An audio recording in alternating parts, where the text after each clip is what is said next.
పేరు చంటి, నా ఛానల్ స్వాగతం. ఈరోజు క్యారెట్ హల్వా చేసుకుందామండి.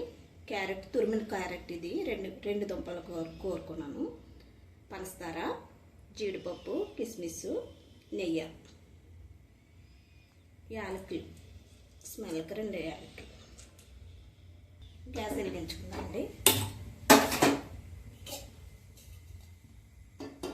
బాండి పెట్టుకుందాం.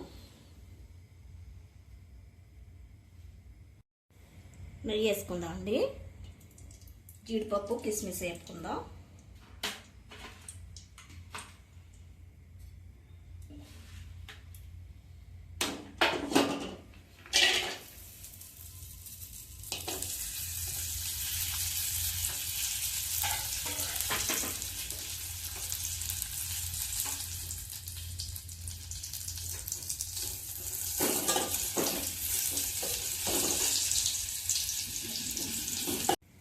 వేగిపోనియండి, తీసేద్దాం.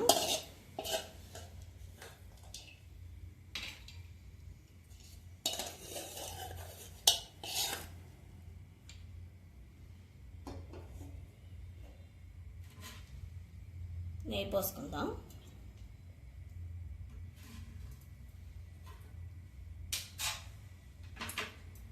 క్యారెట్ వేసుకుందాం అండి.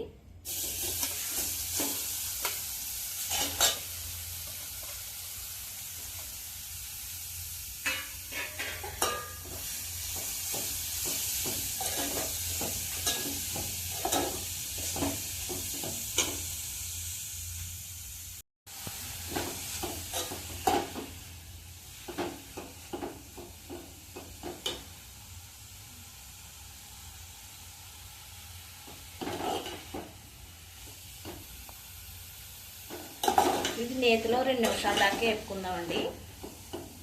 ఇప్పుడు పంచదార వేసుకుందాం.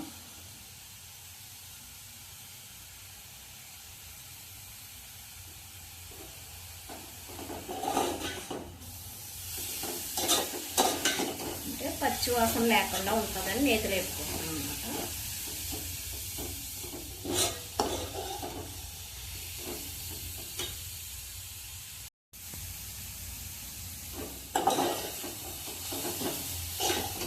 చూసారా, ఫస్ట్ వేపినప్పుడు కలర్ ఎలా ఉందో ఇప్పుడు బాగా కలర్ మారిపోయింది, పసుపు రంగు వచ్చేసింది.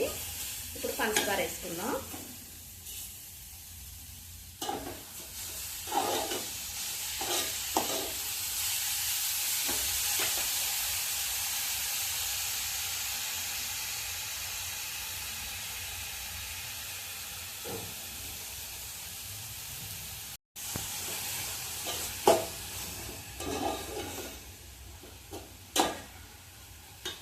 చాలా మంది పాలు వేసుకుంటారండి, కానీ అది పాలు వేసింది ఏ రోజు ఆ రోజు తింటానికే బాగుంటుంది, మన్నాడు బాగోదు.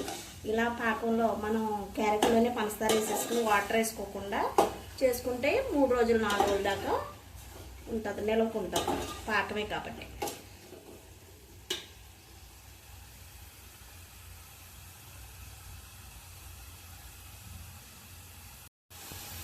చూసారు కదా, ఇంకా ఎలా పాకం నీరంతా క్యారెట్లో నీరు ఉంటుంది కాబట్టి పంచదార కూడా వేసిన మనం కరిగింది.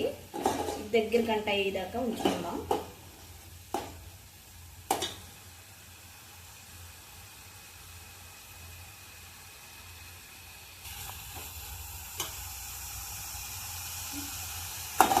ఇదిగండి దగ్గరికి వచ్చేసింది, వాటర్ అంతా పోయింది.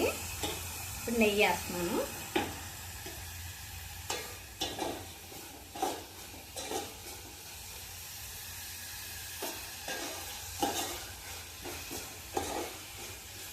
ఇంకా అది పాకం అంతా లోనికి ఇనుకుపోయి నెయ్యి పైకి వచ్చేస్తుంది. అప్పుడు దాకా మనం ఉంచుకుందాం.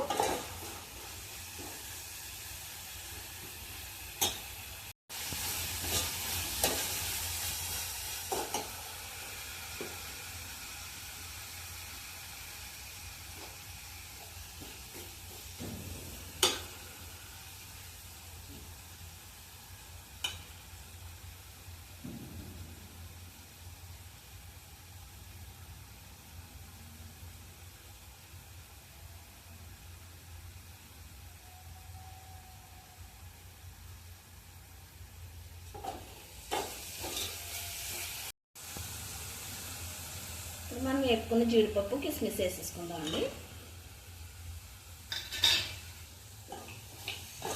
చాలామంది పిల్లలు క్యారెట్ వేపితే తినరు కాబట్టి ఇలా స్వీట్గా చేసి పెడితే తింటారు. అలా చేసి పెట్టి చూడండి, అలా బాగుందో లేదో నాకు కామెంట్ చేయొచ్చు. కావాలో మీకు స్వీట్ కానీ కూరల విషయంలో అయినా సరే ఏది కావాలో అది మీరు కామెంట్ పెడితే నేను చేసి పెడతాను మీకు. చూసారు కదా నెయ్యి ఎలా వచ్చేసిందో. తీపి ఇంత అంత అని చెప్పలేదు ఆవిడే అనుకోకండి. మీకు ఎంత తీపి కావాలంటే కొంతమంది తక్కువ తింటారు, కొంతమంది ఎక్కువ తింటారు అని దాన్ని బట్టి మీరు వేసుకోండి. నేనైతే తీపిగానే వేసాను, అందుకే పాకం వచ్చింది. ఇది ఎన్ని రోజులైనా ఉంటుంది నిల్వ. అయిపోయిందండి, కట్టేద్దాం ఇంకా.